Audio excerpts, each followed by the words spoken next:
Bon, je suis Florida Kaambu, je suis journaliste à Radio Kapi, je suis basée à Butembo. Je suis dans les métiers depuis 2011. J'ai commencé dans une radio rurale parce que d'abord c'est là que j'ai grandi. Parce que moi, je n'ai pas fait l'école de journalisme. J'ai été formée sur les temps et j'ai participé à plusieurs formations sur le journalisme. Et avec de l'expérience, je suis passée entre les mains des grands journalistes professionnels que j'ai respecté beaucoup. Et c'est grâce à eux que je suis donné les meilleurs de moi-même. C'est grâce à eux que je suis ce que je suis aujourd'hui. Parce que moi, j'ai fait les relations internationales. Voilà, je n'ai pas fait l'école de journalisme. Alors, par rapport au mois de la femme, comme nous sommes au mois de mars, au mois de la femme, à l'occasion de ce mois, je peux dire que être femme journaliste, c'est d'abord une vocation, c'est une passion, c'est un don, selon moi, et en même temps un choix. Tout ça à la fois. Pourquoi? Parce que être journaliste, d'abord, c'est un métier très exigeant. Encore quand on est une femme dans une région insécurisée comme le Nord Kivu en République démocratique du Congo. Une région où on a peur de rentrer chez soi tardivement après le travail. Une région où on a peur d'aller faire des reportages dans des zones sous contrôle des groupes armés, comme cette région ici est caractérisée par plusieurs groupes armés. Une région où on n'a pas vraiment même un sommeil tranquille et calme, si je peux le dire comme ça. Parce que même la nuit, on doit tout écouter, dormir en état éveillé, vouloir se rassurer de tout ce qui se passe dehors, vouloir se rassurer qu'il n'y a pas quelqu'un à la porte qui veut forcer la porte et entrer dans la maison. Tout ça, c'est pas facile d'être une femme journaliste dans une région insécurisée, une région où ces métiers dont les conditions socio-économiques ne sont pas garanties. Par exemple, on peut travailler dans une radio, tu es là, tu n'as pas de contrat, tu n'as pas de salaire, tu n'as pas de primes. Tu peux être dans une radio où s'il y a une petite prime, je peux l'appeler comme ça, tu peux l'avoir une fois par exemple à 6 mois. Alors, avec tous ces contextes-là, beaucoup de femmes journalistes abandonnent.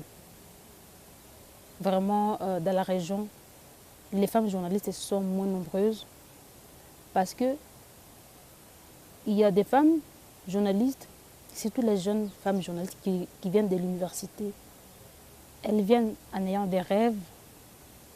Elles viennent, peut-être c'est vrai qu'elles peuvent aimer les métiers, mais quand elles se rendent compte du contexte sécuritaire qui ne lui permet pas de bien travailler, d'être libre, d'aller partout où elle veut, qui ne lui permet pas de rentrer même un peu tardivement, parce que même la famille a peur pour la sécurité de sa fille. Un métier où elle peut être là, peut-être supposons qu'elle s'adapte au contexte sécuritaire, mais il n'y a pas de rémunération. Elle a des besoins. Il y a des femmes journalistes qui sont des responsables, qui ont des enfants, avec toutes ces responsabilités et qu'il n'y a pas de salaire, il n'y a pas de rémunération. Nombreuses ne tiennent pas longtemps. Elle peut être là une année, 2, mais elle finit par abandonner. Alors, dans ce contexte, être vraiment femme journaliste, il faut vraiment avoir cette passion, cette vocation et faire un choix. Parce que quand on a tout ça, peu importe les conditions de travail, je vais prendre mon exemple, je n'ai jamais pensé même à abandonner parce que je me sens dans mon bain, quoi. Pour moi, le journalisme, je sens comme si il fait déjà partie de moi. Alors, il y a nombreuses femmes qui n'y arrivent pas. Aussi, autre chose, il y a des femmes journalistes qui abandonnent quand elle est, par exemple, elle vient de se marier. Après mariage, finit le métier. Ça dépend des raisons. Ça peut être soit parce que son époux ne veut plus qu'elle continue avec le métier, parce qu'il y a des hommes qui ne veulent pas voir, par exemple, leur femme côtoyer tout le monde. Parce que quand on est journaliste, on côtoie tout le monde, on est exposé. Il y a des femmes il y a des hommes qui ne peuvent pas supporter ça. Il y a des hommes qui craignent pour la sécurité de leurs femmes en connaissant les difficultés du métier, les aléas du travail. Il y a des hommes vraiment qui ne veulent pas voir leurs femmes travailler dans ces conditions. Alors c'est pourquoi elles sont rares, les femmes journalistes dans la région ici, suite à tout ce que je viens d'évoquer là. Alors, dans les médias, je peux dire, il est difficile de parler de la parité entre hommes et femmes. Bon, pour moi, la parité, c'est quoi? La parité, pour moi, c'est égalité, donc 50-50. Autant d'hommes, autant de femmes, selon ma perception de la parité. S'il faut qu'on ait la parité dans les médias, ça veut dire que s'il y a 10 hommes journalistes, il faut qu'il y ait 10 femmes journalistes. S'il y a 5 hommes journalistes, il faut qu'il y ait 5 femmes journalistes. C'est difficile de parler, peut-être atteindre une parité réelle ici, chez nous. D'abord, je ne sais pas. Bon, je doute parce que déjà les femmes journalistes sont moins nombreuses. Il y a des rédactions où tu peux te retrouver, tu es la seule femme sur 10 hommes. C'est compliqué. Ça, c'est déjà un défi par rapport à la parité dans les médias. Deuxième défi, il faut qu'on suscite l'esprit de compétitivité dans la femme. Parce qu'il ne suffit pas qu'on soit une femme... bon, pour moi, j'estime qu'être femme, ce n'est pas un critère. Je peux donner l'exemple il y a par exemple des offres des ONG sur lesquelles on peut lire les candidatures féminines sont vivement souhaitées. Mais être femme, ce n'est pas un critère. Il faut plutôt amener la femme à fournir des efforts, à donner les meilleurs d'elle-même et à mériter ce qu'elle veut.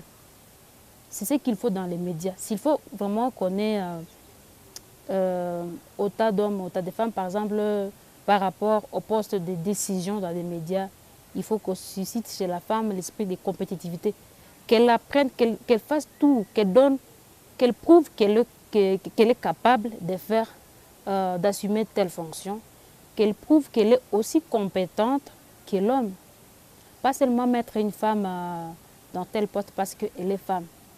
Pour moi, si on prend cette perception, je prends ça dans le sens où on veut plutôt décourager la femme à fournir des efforts parce qu'elle va se dire que bon, même si je ne peux pas les faire, mais j'ai 80% de chances parce que je suis la seule femme parmi autant d'hommes. Non.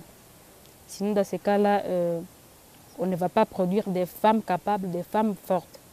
Voilà pour moi ce que je pense par rapport à s'il faut vraiment qu'on arrive à atteindre une parité réelle dans les médias, il faut qu'on se base surtout sur la compétitivité. Promouvoir la femme, c'est promouvoir ses qualités, sa compétence, l'amener à faire mieux. Pas seulement parce qu'elle est femme, soit l'amener à écarter cette perception de penser que parce qu'elle est femme, elle est plus privilégiée, elle a plus de privilèges que l'homme. Là, c'est l'aider maintenant à baisser, à ne plus fournir des efforts et à ne plus faire mieux et à ne plus donner les meilleurs d'eux-mêmes, ce qui n'est pas bon. D'ailleurs, je pense que ça va régresser les choses au lieu que les choses progressent. Voilà, merci. Bon, particulièrement sur la situation de Béni, la situation très difficile, avez-vous un message en particulier à adresser aux autorités ou en fait à tout le monde qui suit sur la question de Béni, où les femmes sont violées, les femmes sont massacrées? Avez-vous quelque chose sur ce qui se passe à Béni? Voilà, un message particulier pour d'abord toutes les femmes qui vivent dans la région de Beni, où il y a des massacres depuis des années. Il y a des femmes qui se font violer. Une région où je me mets dans la peau des femmes journalistes d'abord qui travaillent là-bas. C'est une région où c'est difficile de travailler, vraiment. C'est une région où on fait du sacrifice. C'est de s'accrocher à l'espoir. Parce que quand on espère, peu importe la douleur qu'on a, mais l'espoir permet à quelqu'un de continuer à survivre. Parce qu'ici, ce qui est vrai, on ne vit pas aux survies. On ne remplit pas toutes les conditions de vivre aux survies plutôt.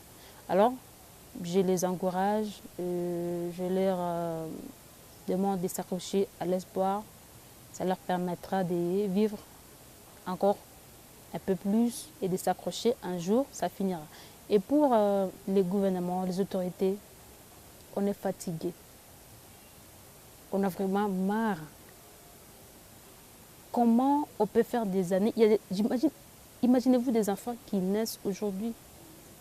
Un enfant qui voit le membre de sa famille être égorgé devant ses yeux.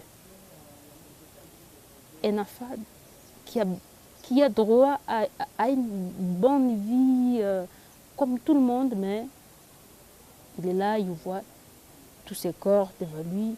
Un enfant qui, tout le temps, dans la maison, donc on mange à manger, n'importe quand, on fuit, hein, on va passer une nuit à l'extérieur. À Beni, on a droit de vivre.